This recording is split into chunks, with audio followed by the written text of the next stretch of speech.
Saints Row is the franchise that keeps on giving. No wait, it's the franchise that keeps on declining. The series has fallen into a bit of ill repute with fans over the years, with the quality older releases overshadowing the more shallow modern releases. But just exactly how shallow has modern Saints Row become? And how would we go about measuring such a statistic? Well, I say we keep it simple. Let's look at the key features that make a Saints Row game, and monitor the quality of those features over the series' lifespan, where the features hit their peak, and where they inevitably declined. And then by the end of it, we can make a sort of conclusion about just how shallow the more modern versions of Saints Row actually are.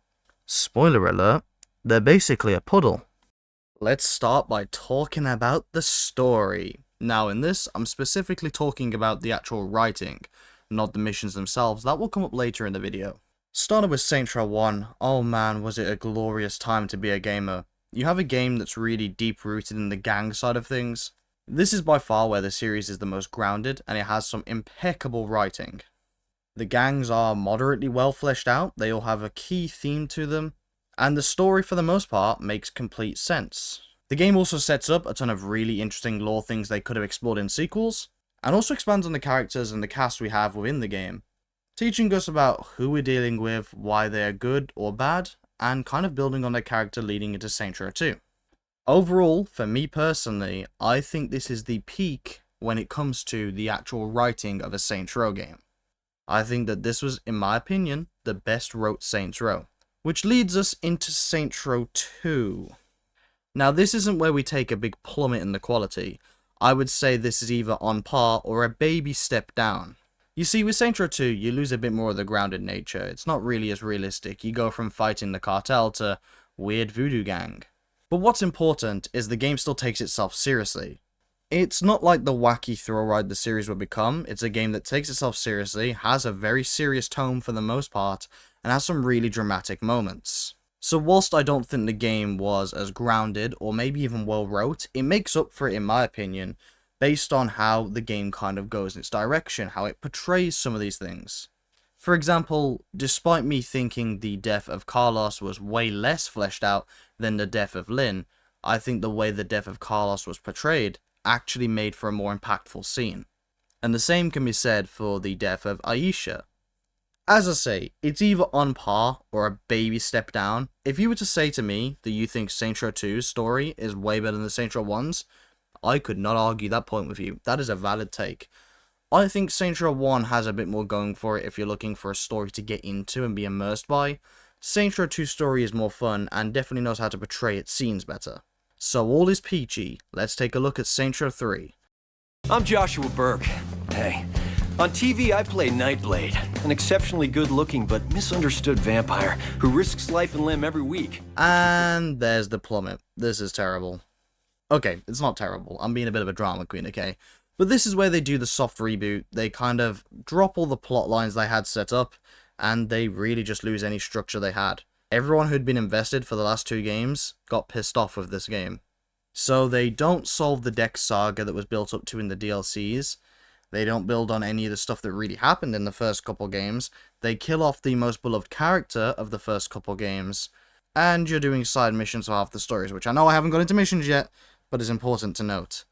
The bottom line is with Saints Row 3, right, is it's not a bad story. It's fun, it's goofy, it's got some great highlights, but it is nowhere near the standard of quality of the prior entries. It's not that it's bad in general, it's bad in comparison, which is important to know. And don't get me wrong, in general, it's hardly the best story ever wrote, but it makes sense, there's no major plot holes. It's just a little bit goofy, and definitely not what the Saints Row audience wanted. Speaking of not what the Saints Row audience wanted, let's look at Saints Row 4. Do you like gangs? Well, fuck that. Aliens.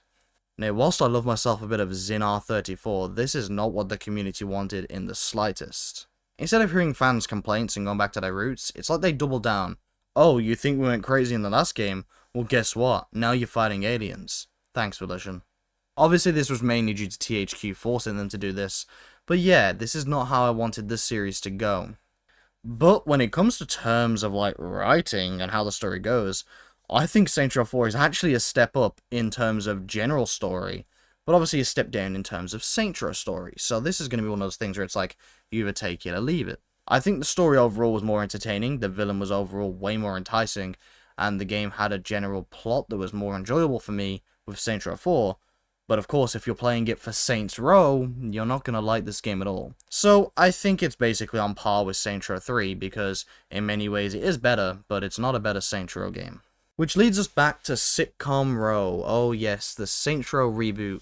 How do I feel about this? Terrible, like you do. Okay, this is like the biggest drop-off I've seen in any series ever. When you are like losing critical writing points to a game like Saints Row 3 or Saints Row 4, you know you messed up. The game makes borderline no sense. And I don't mean that in like the dramatic, this has a small plot hole here, wow, these dates don't line up.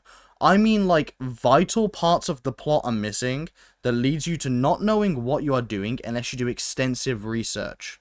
For example, did you know that the Codex is actually an old Aztec history book in relation to Emperor Moctezuma? No, you didn't. You know why? Because only I know that. Because I'm the fucker that sat here researching this stupid thing when the game launched. It took me 2 years to learn what this Codex is. Video coming soon on that. My point is, when you have to do research to understand what vital plot points are in your story, you're bad at telling stories. I can only imagine that Steve Jarros snorted a line whilst watching Big Bang Theory and went, we need this in Saints Row. Alright, the story's not good, okay? The story doesn't make any sense. The cast is not really great for the fit. It's not a good Saints Row game. Too many plot holes. Borderline, the worst story I've played pretty much in any video game ever. I remember when I first played it, I didn't think it was that bad, but when you sit back on it and think about it, it's a corny, cringy, terribly wrote story. Ooh, that took a little long. Sorry, but the story is quite a pivotal one to my heart. Hey AJ, you didn't mention Gotta to Hell. Shh. We don't need to mention that. Let's talk about the combat. Yes, when you're playing the game and it's gotta be shoot, shoot, pew, pew, bang, bang time. You need some good feeling combat, right? Starting with Saints Row 1, it feels solid, it feels fluid. I think it's good. I think this is kind of a base level point for me. This is the point where combat feels satisfying in a sense of like, you can shoot enemies, and shooting enemies isn't a chore. It's fun, it's enjoyable, it's nothing special in my opinion. I know a lot of people feel a certain way about the older combat of Saints Row 1. I can't say I'm one of them. I don't think it's too bad, but like, I don't think it's this legendary thing some people say it is. But then again, I wasn't too heavy into the multiplayer side of things, so I may not understand the core mechanics at play here that may not be in the later games.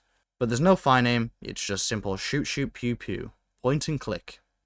Then there's Saints Row 2, which added things like fine aim, and I've got to say, whilst a lot of people don't appreciate it, I really do. When I play Saints Row 2, I legitimately use fine aim a lot. Maybe that's because I started with Saints Row 3. Maybe that's the reason I ended up just using fine aim a lot more, because I was used to aiming down sights in 3 and 4. But for me, I think Saints Row 2 is a step up. I don't think it's a legendary step up, but I think it's a fine, serviceable step up. But here's where I'm going to hit you with the hot take of the video.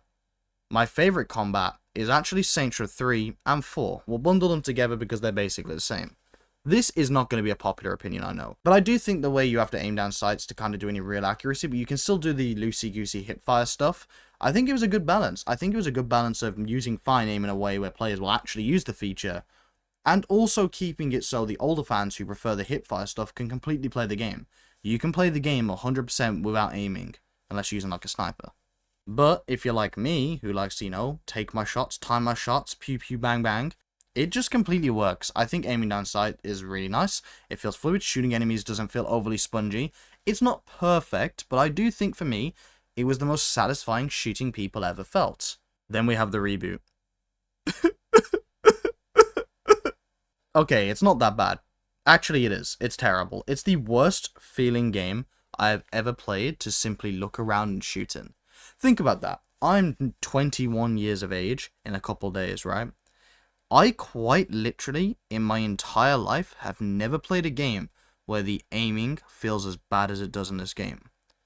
Luckily for me, I felt that with one of the patches they did, they made it feel a bit better than it did at launch, because at launch, oh man, it was rough. But at the same time, I was playing on console, and in that same patch, they uncapped the FPS, so maybe it's just that the game ran better. I ended up feeling like the aiming felt nicer.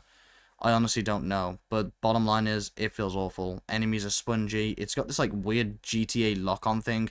You have to sprint with the control stick? What are you, mental? This is Saints Row, not a Call of Duty game. Boon.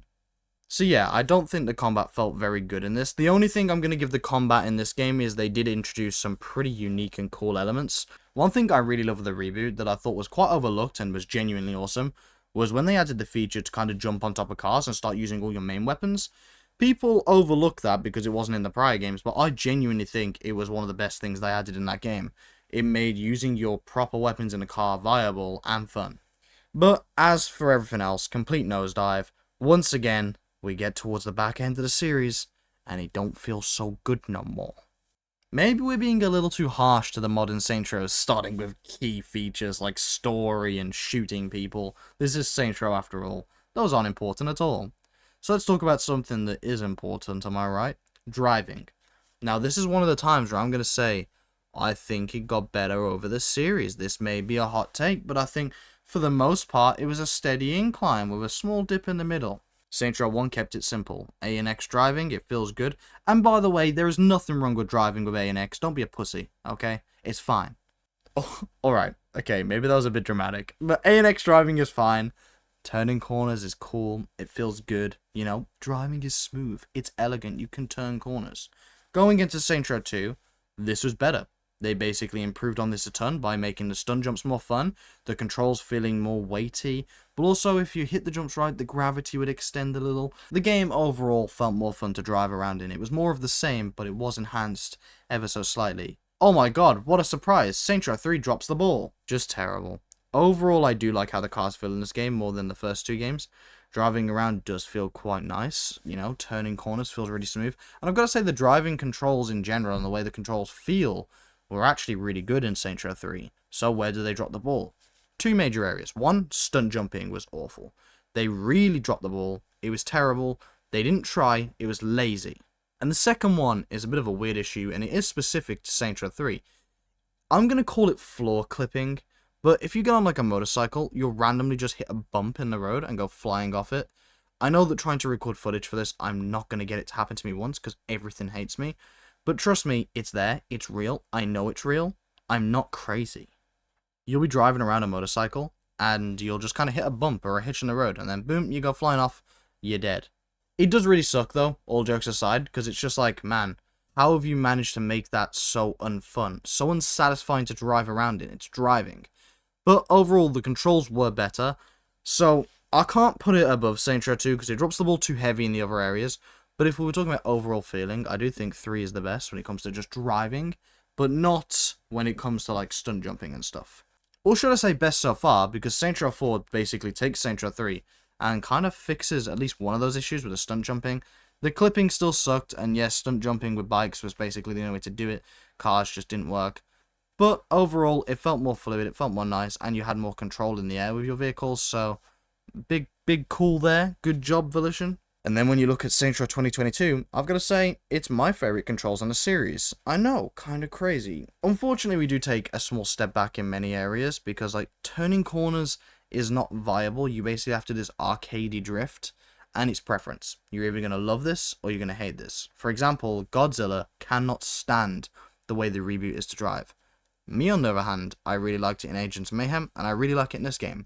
The way of taking corners whilst drifting can be quite fun. And legitimately, I find it an enjoyable experience. So, for me, I think the reboot kind of clawed back a couple points there.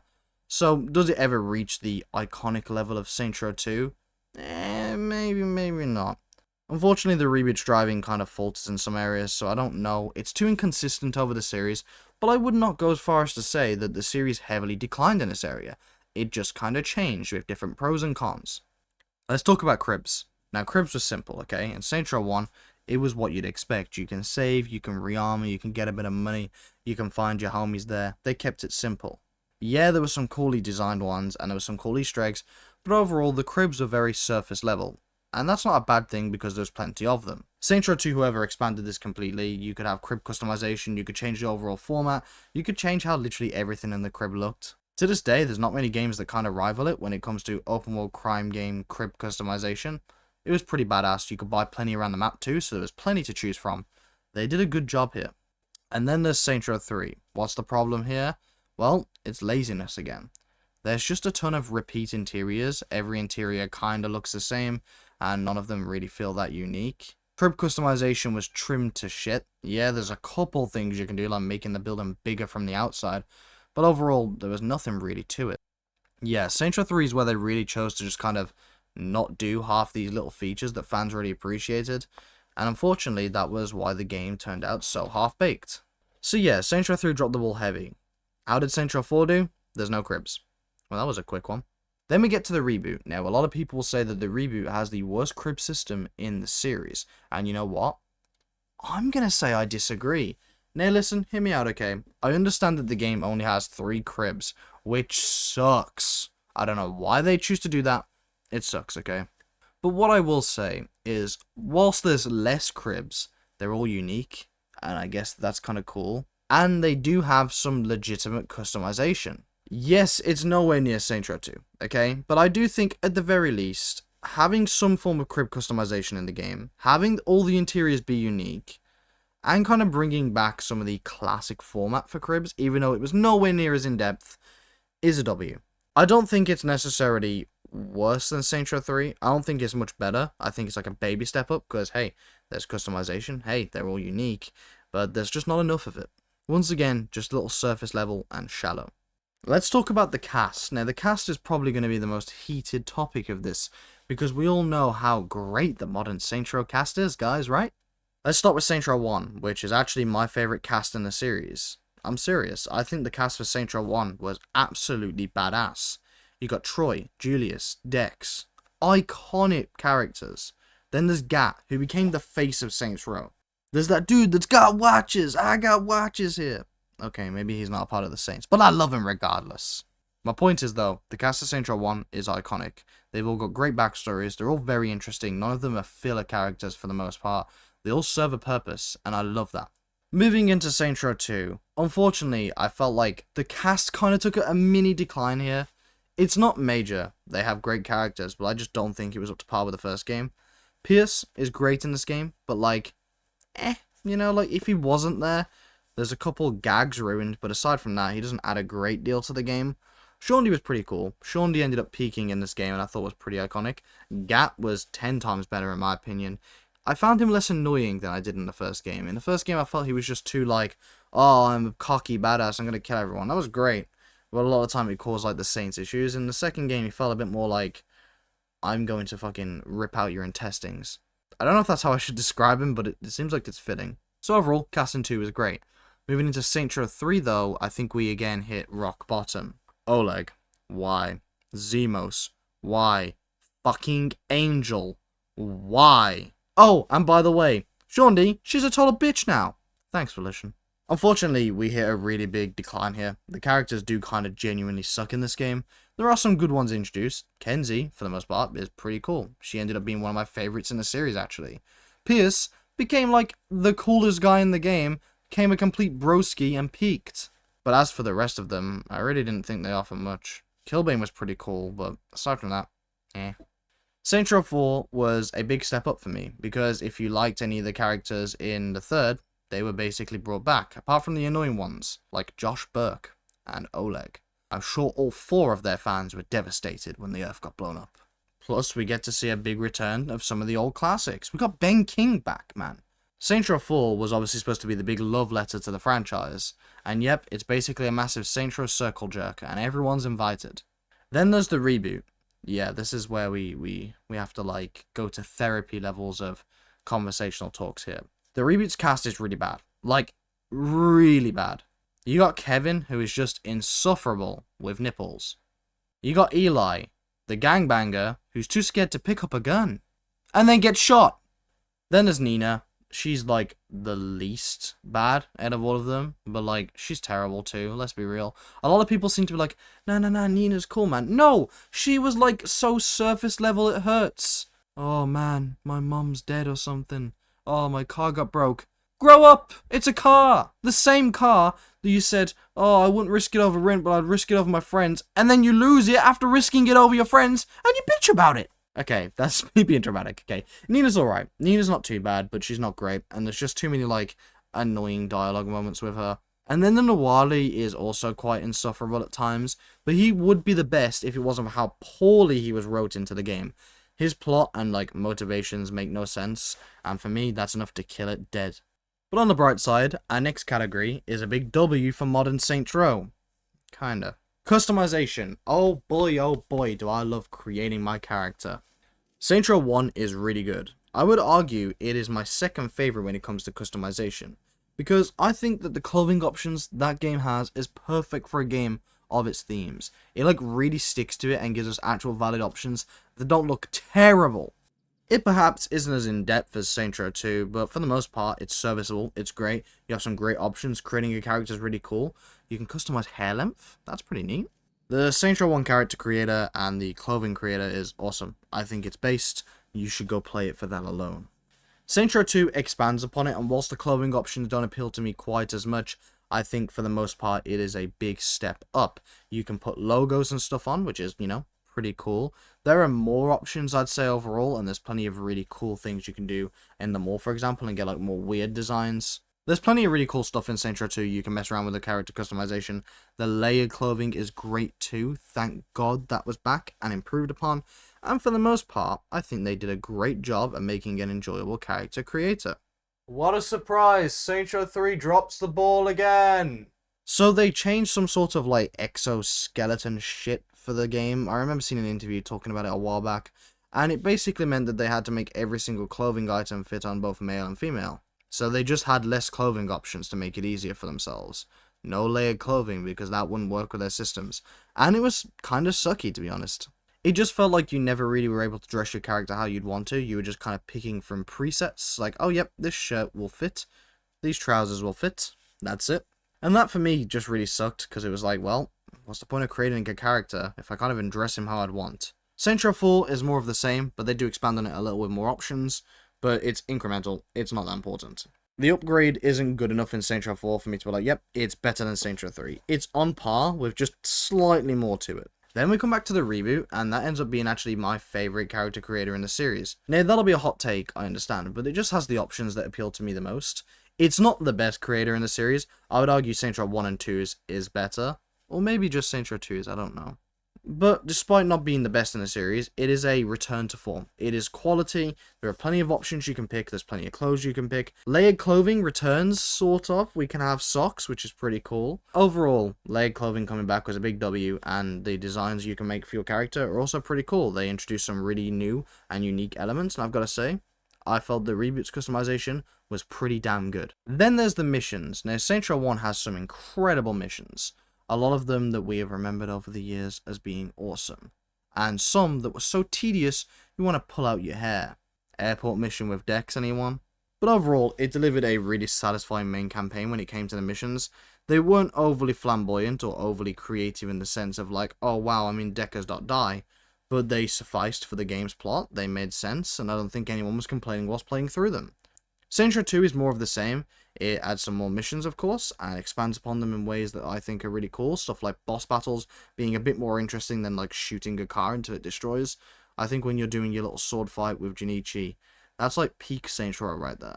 Overall, the missions in Saints Row 2 were just more engaging for me. I felt they were better, and I think it was a step up from Saints Row 1. Nothing major, but were just more thought out, more fun, and I think they offered more to the player.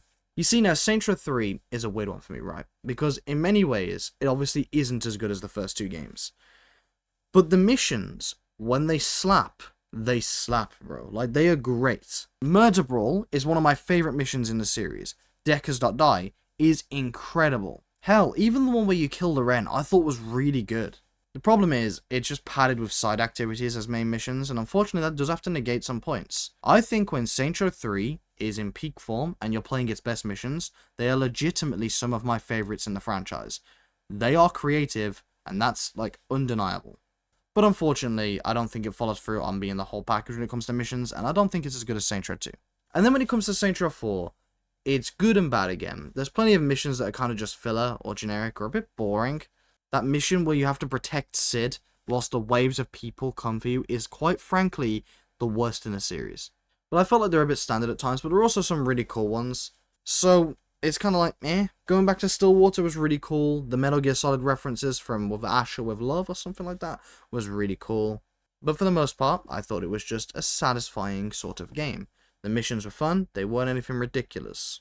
A bit like Saints Row 3, where the good ones really do slap, but there's a lot of generic ones. But I will say, it felt like there were less side activities in the main game, which I thought was a big bonus, so it probably is better than Saints Row 3 in that regard.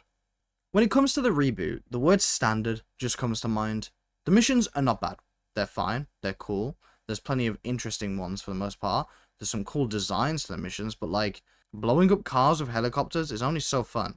Clearing out gang from areas, stealing car and driving it back is so fun. LARPing is not fun. Unless it's the LARP DLC, which I'll admit, I had fun. Overall, the missions for the reboot are not bad. There's way less filler than 3 and 4, but I felt it was a game that actually could have done with some padding and just left me feeling a bit empty. Kinda like the streets of pedestrians, which brings us to NPCs! The NPCs in Saints Row 1 are full of life, full of charisma, full of charm, and they're hilarious. In Saints Row 2, it's all that and more. They have like a real lifestyle to them in the second game. You will find them in distinct areas where you'd expect them to belong, which led to the game just feeling way more varied. Saints Row 3, they're literally just templates. They are there to fill the checkbox of, are there people in the city? Yes. Here is people. People.mp4. Saints Row 4 is this again. Literally no reason to expand. It's the exact same thing. Although I'll give them a little credit actually for having some cooler NPCs in some of the wild set piece missions. Such as the Leave It to the Saints mission, having NPCs that fit the kind of time period it's set in. And then the reboot, it's better but worse, if that makes sense. On the one hand, there are more NPCs when it comes to variety, they do a bit more in the city, but they're a little more janky, and you can't interact with them as much. So, there's more variety, there's more stuff they do, yet you can do less stuff with them, and I find that boring. It doesn't help that they basically avoid being shot at all times, or just dive out the way of your car, which is kind of lame, but for the most part, I'd say the NPCs are better than 3 and 4. Maybe just a little better, but still pretty cool. But of course, Saints Row 2 is king, and it kind of gets to the point of like, we're starting to see how shallow the modern Saints Rows are right now. Well, guess what? I'm going to hit you with the biggest downgrade in the series right now, and I swear to God I'm being serious. Radio stations. Oh my god. When I played the reboot, I could have cried, but let's not get ahead of ourselves. Saints Row 1 has got some awesome radio stations. They fit the game's theme so well. Scissor, K-Rhyme, bangers. Saints Row 2 is even better. The mix in Saints Row 2 is, bro, it is so damn good. And then there's Gen X or Altor, which is also just fantastic in Saints Row 2. Those two stations are so peak and are quite frankly the best radio stations in gaming. There's only one other, which is coming up. Saints Row 3 was a bit middle of the road for me. It had some songs I liked. There were some iconic ones for me, of course. But I didn't think it had the, like, standard quality across the stations. There's no station I'd put on and be like, yeah, every song is great. Unlike Saints Row 2. And ironically, Saints Row 4. This is a weird game to have the best music selection, I know. But Jesus Christ, have you heard the mix in Saints Row 4? There is not one bad song on there. I'm telling you, man. The mix in Saints Row 4 was so good. And then there's the reboot. Oh, bro. This actually hurt me when I saw this. It has the most radio stations in the series, right? And, like, the most shallow listenability in the world. Like, a synthwave station ended up being the best one because all the actual songs are so bad you don't want to listen to them. Yeah, man. I can't lie. That one hurt. God damn, this video is getting long. Let's keep it going, though. Another big downgrade was cheats. Saints Row 1 kept it nice and simple. You had the base cheats, which added a lot of fun to the game. You gotta love it for that. It was obviously the birthplace of cheats in the series, and man, there are some iconic ones, but I don't think it was anything crazy because they left all the fun for the sequel. You see, Saints Row 2 had the more game-altering cheats, whether you were huge or tiny, or like low gravity for some reason. They basically let you have as much fun as you want, and I love that. There was no real rules on it, there were no limitations, there were no microtransactions. But yeah, I feel like the cheats overall were just absolutely badass. Saints Row 3 was just boring. They had, like, the standard cheats, but yeah, man, there was nothing to it. Like, it was just the most lackluster list of cheats in the world. Saints Row 4, more of the same, but I think that was the game that had paid cheats. Why? Why would you do that? That is dumb. That is big dumb. The reboot. Oh my god. So at launch, no cheats, right? Then they add cheats and they make it so you can't save with cheats. Then they remove that because they realize not being able to save with cheats is fucking stupid. And yet the cheats are still mid. Yeah, there's not much to these cheats. They're not bad, though. They do actually add a decent bit to the game. And with the way the game works, there's actually some really fun combinations. I'd say I probably enjoyed the cheats more than I did in 3 and 4. But overall, there's not a great deal to it.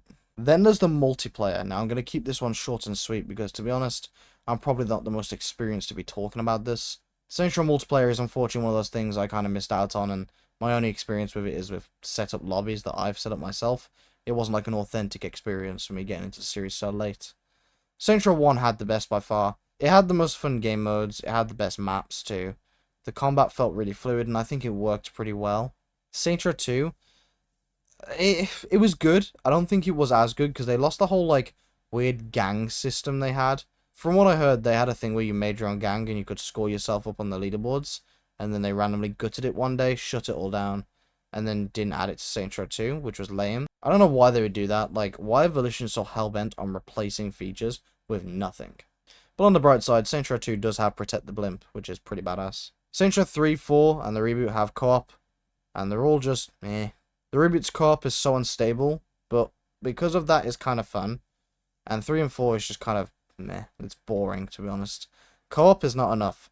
Co-op is fine if it's 4 players. 2-player co-op is not that good. When it comes to map variety, though, I think this is a bit more of a dip and then incline again with this one. Saints Row 1 started off strong, it had a great colour palette, tons to explore. The map was nice, it felt fluid, it was a little blocky at times, and there were lots of weird areas that were just like awkwardly placed because of the system limitations of the time. It was Volition's first fully open world crime game at the time. But I think they did a great job of making it feel diverse and fun to explore.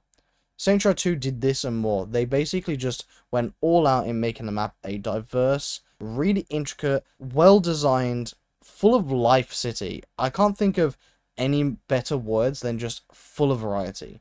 There was just so much for you to do, and everything looked different in every corner of the map, which was great. Saints Row 3 is Steelport.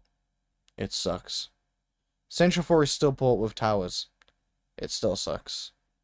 Then there's Santo Ileso, which is actually probably my favourite map in the series, which will get a lot of hate, I know. I really like the design of this map, just to keep it simple. Yeah, you lose stuff like the interiors, which was a big fucking L, and the NPCs aren't as interesting, but there's a lot of lore to the map. There's a lot of, like, cool desert stunt jumps you can be doing too. The driving really does suit the game well as well. And then the variety is there, man. There's plenty of stuff to look around at. There's more Easter eggs than any other game in the series too. Yeah, I do have to say, I think that the Reboots map is my personal favourite. I don't think it's the best though, I think that still goes to Saints Row 2. But yeah, there's a lot of reasons why I love the reboot, and the map is definitely the main one. Let's talk about diversions. So in Saints Row 1, you got the classics, you got holdups and stuff, and you even got like store break-ins, which I always thought was really cool, and it was a shame it never came back. I loved it so much how when it was late at night, the store was locked up, you go in the back door, take the shit you need, and get the hell out. That was badass. Saints Row 2 did good that, but it replaced it with so many more. Stuff like taxi diversions, vehicle surfing, which was an interesting one. That's how I got my classic cone hat. And hell, I could sit here and list them all, but what's the point? They basically brought back everything from Saints Row 1 minus a couple, and then added 100 more. They basically expanded on the features like crazy, and they did an excellent job. Saints Row 3 and 4 gutted them all, as you'd expect. I feel like I'm repeating myself a lot in this. It basically goes Saints Row 1 introduces a feature, Saints Row 2 makes it better, Saints Row 3 and 4 gut it, and the reboot either does a half-assed attempt at making it better and succeeds, or a half-assed attempt at making it better and fails. Maybe this video should be called Why Saints Row 3 and 4 Suck Balls. Yeah, unfortunately, 3 and 4 just didn't pull through on the diversions front. The reboot, though, unfortunately this time failed like crazy. You couldn't even rob stores. Now, if you want to watch a video on that, I'll leave it linked in the description. The story behind why you can't rob stores is insane. And the video I made on it, I think is actually one of my better videos, so you should definitely go check it out if you haven't. Let's talk about activities. Oh man, that's fun, right? Saints Row 1 had some badass activities, whether it was demo derby, insurance fraud, mayhem. It basically invented the wheel when it comes to Saints Row good old fun. Saints Row 2 took this, and again, as you'd expect, expanded upon it. Added way more really cool ones, and yeah, I can't lie, Saints Row 2's activities have some of my favourites. Stuff like Fight Club, oh my god, I love Fight Club. I even like crowd control, although I'm terrible at it. Then the Septic Avenger, which literally took me 10 years to realise you can pause the truck. I was doing it trying to fucking speed run. I was like, why? How am I supposed to destroy it? It's driving too fast. That's the challenge. No, you can pause it. I didn't even know that. So yeah, Saints Row 2 really just smashed out of the park when it came to like activities. 3 and 4, they do a serviceable job. They remove a lot of the really fun ones, unfortunately, but I think there's a couple fun ones still there. Mayhem, unfortunately, sucks like crazy in 3. But 4, I do think it was improved upon way more. And I do think 4 actually adds a couple more cool and fun activities, with a couple stinkers too. And then the reboot is probably the worst. You see, the activities that slap in the reboot do slap. There's some pretty fun ones. I'm going to count the wanted system in this because it's basically an activity. And yeah, that was really good. Doing the wanted stuff was just some of the most fun I had in the game. Honestly, it was probably more fun than the main campaign. When you try all like the prototype weapons for Marshall too, that was really cool. It let you like play around with a lot of features and stuff. And I thought that was totally awesome, whether it was like hoverboards or a shield that let you shoot through walls. Completely badass. But unfortunately, most of them are take truck, drive truck, park truck. Over and over and over again. It sucks, it's lame, I'm unhappy with it. Why did this have to happen? I do have a few more categories I want to go through, but this video is getting long. So we're going to end it with Easter eggs. Oh boy, I love me some Easter eggs. Saints Row 1 keeps it simple. There's a couple fantastic ones. Stuff that I haven't even seen until very recently. One of the classic ones to me is the hidden golden teddy bear in the like villa crib. I always thought that was awesome. The fact that you have to be like a certain camera angle to see it, and then a little bit of money pops out when you shoot it. Super cool, super unique, and of course there's the secret stash. Iconic. Saints Row 2, you got the cabot, bro. Who doesn't love a cabot? I love a cabot. You love a cabot. Everyone loves the cabot. The Secret Islands Easter egg leading to the cabot, of course, was absolutely insane, and there's Easter eggs that are literally still being discovered to this day. I mean, Volition Island, do you remember that? Crazy. Saints Row 3 drops the ball pretty heavy again. It kind of guts a lot of the cool Easter eggs. They're still there. And, you know, Volition has always been one of the best when it comes to adding Easter eggs to games. But yeah, I've got to say, I don't think Saints Row 3 really pulled through here. Saints Row 4 does a better job, but not a great job. There's a lot more cooler ones in the DLCs, which I did like. But for the most part, I think it was a pretty mediocre job here as well. Now, the reboot, basically, this is where I think the game is, quite frankly, at its best. I don't want to talk too much on this because... get hyped, guys. I've got a new video coming out on the reboot soon where I go over, hopefully, every single Easter egg in the game that I have found. It's going to be a long one just like this, but it should be a banger. But overall, it's got way more Easter eggs than any game in the series has, which might shock you, I know. And some of them are hilarious. Whether it be the singing bush, the Jenga tower, or making fun of some fans who perhaps were not too nice to them on Twitter. There's some great Easter eggs. And wait for that video, it's going to be a banger. As for this video, god damn it was long, but thank you so much for watching. I hope you enjoyed. I hope I kept it as entertaining as I could, okay? I didn't realize this video was going to take as long as it was when I started recording, but I hope you enjoyed yourselves. It's good to be talking Saints Row again with you guys. Thank you so much for watching. I hope you did enjoy. If you did, check out some of my other stuff. Even if you've been watching me for years and you're like, you know what, I only care about the Saints Row stuff, man, check out some of my Elder Scrolls stuff. Check out some of the Fallout. If you're into Starfield, that sort of thing too. Fable, I got you. Mafia, I got you. Plenty of fun stuff happening over here at AJTS Industries. Jokes aside, check out some of my stuff if you can, and if not, I hope I see you in the next Saints video. Take care, people. I'm 21 tomorrow.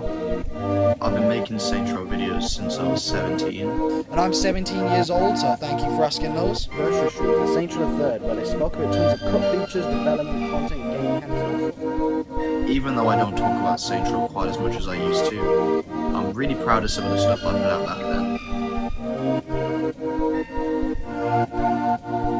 But I want to see if it holds up in 2021, meaning this is probably playable. We can probably go around this desert area and explore, which I think is going to be pretty cool. I definitely don't have a spotless record, but I am still proud of the time I spent with the franchise and the coverage I did of the game.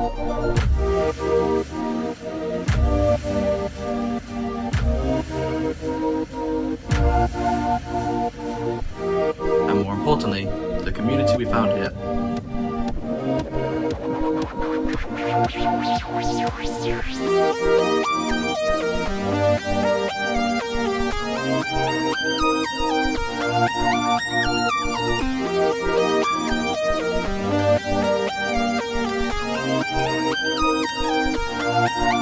I want to thank you guys for always being there and supporting my content, my videos, and everything I've made over the years. It has honestly been a pleasure.